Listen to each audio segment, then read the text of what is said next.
వేతనాన్ని 26,000 వేతనాన్ని మున్సిపల్లో పనిచేసే కార్మికులందరికీ 26,000 రూపాయల వేతనాన్ని 26,000 వేతనాన్ని 26,000 వేతనాన్ని కార్మిక ఐక్యత వెంటనే మున్సిపల్లో పనిచేసే కార్మికుల సమస్యలను వెంటనే మున్సిపల్లో పనిచేసే కార్మికుల సమస్యలను వెంటనే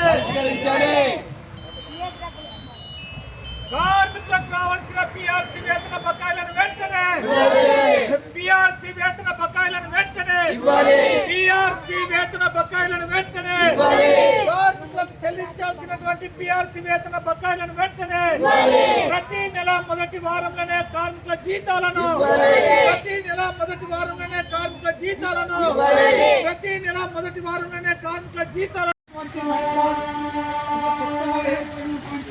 హైకోర్టు జిల్లాలో మన రాష్ట్ర మహాసభని జరుపుకొని ఆ మహాసభ ఒక తీర్పునిచ్చింది. ఈరోజు అంతటా ఈ కార్యక్రమాన్ని అంటే కార్మికులకు ఎన్ఎంఆర్ కార్మికులు కావచ్చు, కాంట్రాక్ట్ అవుట్సోర్సింగ్ కార్మికులు ఎవరైతే ఉన్నారో ఇలా పనిచేస్తున్నటువంటి కార్మికుల సమస్యలని వెంటనే పరిష్కరించాలని తక్షణం ముఖ్యంగా మనం అన్నందించడే పని చేస్తాం. కానీ 3 నెలలు 4 నెలలు జీతాలు బకాయిలు ఉంటే మనం అన్నం ఎట్లా తింటామో పని ఎట్లా చేస్తాము. ఇంటికాడ పిల్లలతో బాధ. ఎందుకంటే పిల్లలు స్కూల్కి పోతే వాళ్ళు వచ్చి మా ఫీజులు కట్టమంటున్నారు, మాకు స్కూల్కి వెళ్ళి వాపసు పంపిస్తున్నారని పిల్లలు ఏడ్చుకుంటూ వస్తారు. మరి వాళ్ళకి ఫీజులు కట్టకుండా ఇంటికి అవసరమైనటువంటి సరుకులు తీసుకోకపోతే ఇంట్లో భార్య మొత్తుకుంటుంది, అయ్యా నువ్వు పనే చేస్తున్నావు, జీతం లేకపోతే ఎట్లా నీకేం వండి పెట్టాలని అంటది.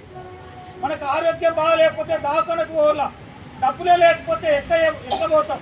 ఇవన్నీ సమస్యలు ఉన్నాయి.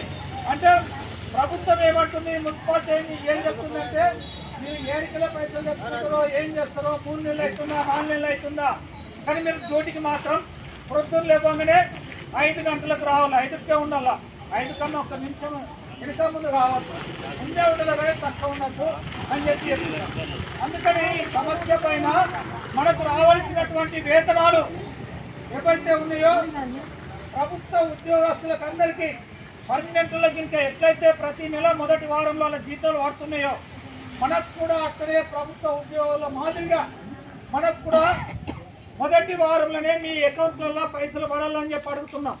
ఇక్కడ ఉన్నటువంటి బాధ్యులు ఏమంటున్నారు, కమిషనర్ ఏమంటున్నాడు, మేము పైసలు కలెక్షన్ కాలేవు, డబ్బులు రాలేవు అంటే వచ్చిన పైసలు తీసుకెళ్ళి వచ్చేదేమో కాంట్రాక్టర్లకు ఇంకేమన్నా వచ్చేటటువంటి కమిషన్లకు వేరే పనులకు అబ్బాయి చెప్పేస్తారు. కానీ మనకి ఇయ్యేటందుకు మనం పనిచేస్తున్నటువంటి మనకి ఇయ్యేటందుకు మాత్రం పైసలు లేవని అంటున్నారు. అందుకని మనం ఏమంటున్నామంటే మనకు తప్పకుండా మొదటి అంటే నిండిందంటే మీకే కాదు పిఎఫ్, ఇప్పుడు పిఎఫ్ ఆఫీస్లో ఒక నెల లేట్ అయితే అంటే 15వ తారీఖు ఇంకా లేట్ అయితే వాళ్ళకు మీ పిఎఫ్ పైసలు కట్ చేసిన మీ జీతాలలోకి వెళ్ళి మీకు పైసలు జీతం ఇయ్యకపోని 3 నెలలు ఇవ్వకపోయినా కానీ ఒక నెల నిండిపోయిందంటే 15వ తారీఖు నాడు పైసలు పంపకపోతే పెనాల్టీతో వర్క్ చేసుకుంటున్నాం. ఇంట్లో పెనాల్టీలు కట్టి ఇప్పటికే మున్సిపాలిటీ ఏడాది 6 నెలలు